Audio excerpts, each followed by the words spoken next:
सभी दादा दीदी को मेरा नमस्कार। मैं पुनः आचार्य वंदनानुरुद्ध आपके सम्मुख हूँ और मैं तारक ब्रह्म के आगमन की बात आपके सामने में आगे बढ़ाते हुए अपने विचार रखना चाहता हूँ। क्योंकि बाबा एक विश्व स्तर पर मानव समाज की परिकल्पना की, जिसे उन्होंने सभी पर समाज की बात कही है, उसके बहुत अच्छा सा विस्तृत दिया हुआ है और सूत्रपार में चर्या भी दिए हुए हैं। मैं आपके सामने में रखता हूँ। तो आनंद मार्ग में अ,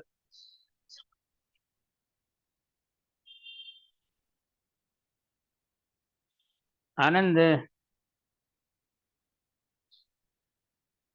बाबा और ये जो पुरोधा की बात आती है, और वर्तमान समय में जो आनंद मार्ग में पुरोधा इशू एक बहुत बड़ा इशू हुआ है, इसके संबंध में मैं आप लोगों के सामने में रखना चाहता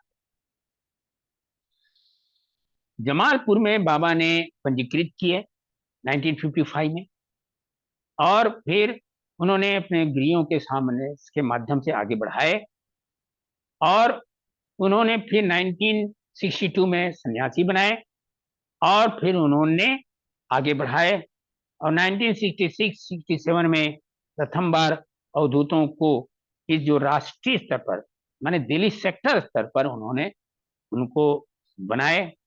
मगर प्रोधा की बात को लेकर के कोई उस वक्त चर्चा होती भी नहीं थी, और जो विशेष योग की दीक्षा जिनकी इच्छा होती थी, चाहे वो फैमिली पर्सन हो, चाहे वो सन्यासी हो, बाबा के सामने में अपना एक एप्लीकेशन देते थे, उसके बाद विचार होता था, और उनके बाद उसको विशेष योग की दीक्षा दी जाती थी।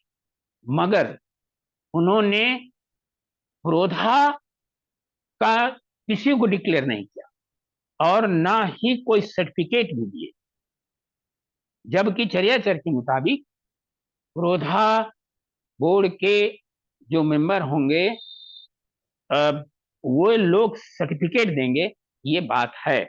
मगर बाबा एज ए गुरु, उनके बातों को हम कोई तो प्रश्न नहीं उठा सकते हैं। मगर बाबा ने उस वक्त जरूर पुरोधा बोर्ड की मीटिंग करते थे, और पुरोधा बोर्ड के मेंबर भी बनाते थे, और आगे बढ़ते गए। मगर किन्हीं को भी पुरोधा के रूप में नहीं उन्होंने डिक्लेयर कर। और मैं तो कहूंगा कि अ, बाबा के समय में करीबन 19 या 20 ही पुरोधा बोर्ड के भाग लेते थे, जिन्होंने अपना विशेष योग की लेसन को पूर्ण रूप से कर लिया था, सीख लिया था। बाबा जब जेल से बाहर निकले तो उन्होंने विश्व स्तर पर इन्होंने एक वही मैं कर रहा हूँ कार्यकारिणी एक स्ट्रक्चर बनाया, जिसको मतलब वर्किंग स्ट्रक्चर या इंटीम बॉडी, और उसमें सन्यासियों को भेजा। उस सन्यासियों को भेजने में या सेंटर में पद पर देने में कोई कंसिडरेशन नहीं था क्रोधाओं का। और मैं आपके सामने में क्या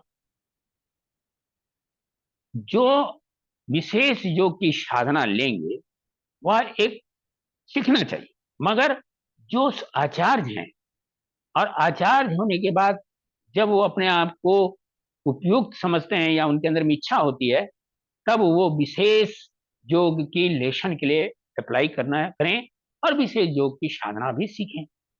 और जब वो देखेंगे कि उनकी कंट्रीब्यूशन समाज के विकास के लिए या समाज के खास लिए सभी पर समाज में उसका योगदान बहुत अच्छा है, इसलिए उनको जब पाएंगे कि हाँ, ये अब क्रोधा बनाने के उनके योग्य हैं, क्योंकि उनकी दक्षता, योग्यता, परफॉर्मेंस इत्यादि को कंसिडर करके तब वे क्रोधा बनेंगे।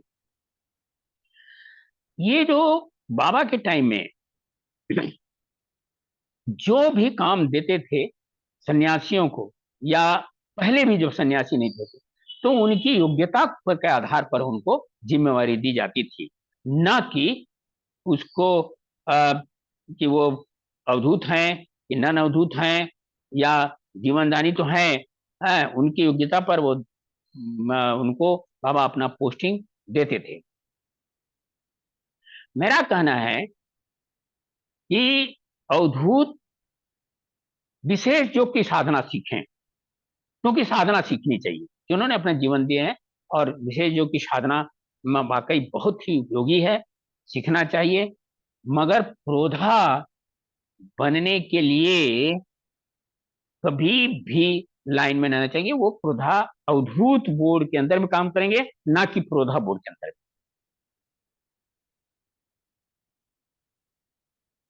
और